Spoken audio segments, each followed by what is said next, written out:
ఖాద్రి లక్ష్మీ నరసింహస్వామి. నాకు కదిరి అంటే తెలియదు సార్.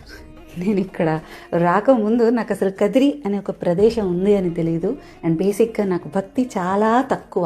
దేవుడు ఉన్నాడని నమ్ముతా, కానీ దాన్ని మించి నాకు పెద్ద తెలీదు.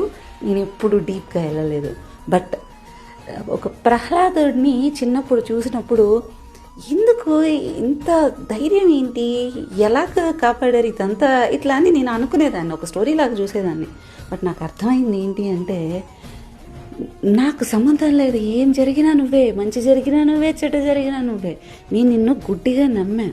నువ్వు ఏం చెప్తే అది చేస్తా, నువ్వు ఎలా చెప్తే నేను అలా ఆడతా అని అనుకున్నప్పుడు మొత్తం ఆయన చేసుకుంటూ వెళ్ళిపోతాడని తర్వాత అర్థమైంది. కొన్ని ఇయర్స్ నాకు కదిరి లక్ష్మీనరసింహస్వామి టెంపుల్ లోపలికి వెళ్తున్నా, నాకేమనిపించలేదు. ఇదేంటి ఏదేదో వైబ్ అంటారు, ఏంటో నాకేమనిపించట్లేదు ఏంటి అనుకునేదాన్ని. తర్వాత అర్థమైంది, కష్టాలు రావడం స్టార్ట్ అయ్యాక చేతులు పైకి ఎత్తేసి నాకే సంబంధం లేదు, నా లైఫ్లో ఏం జరిగిందా నువ్వే మొత్తం అని అనుకున్న తర్వాత నుంచి లైఫ్లో అద్భుతాలు జరగడం స్టార్ట్ అయింది. అంటే ఆయన ఏదో మ్యాజిక్ చేస్తాడనేది కాదు, ఒక ధైర్యం ఎక్కడి నుంచి వస్తుందో ఏమో తెలియదు. కష్టాలు వచ్చినా ఆ పాత క్లియర్ అయిపోతూ ఉంటుంది. నేను ఒకటే చెప్తా, మీకు వీలుంటే తప్పకుండా కదిరి లక్ష్మీనరసింహస్వామిని దర్శనం చేసుకోండి. మీకు దృఢ సంకల్పం ఉంటే మీ లైఫ్ దర్శనం ముందు దర్శనం తర్వాతలా ఉంటుంది.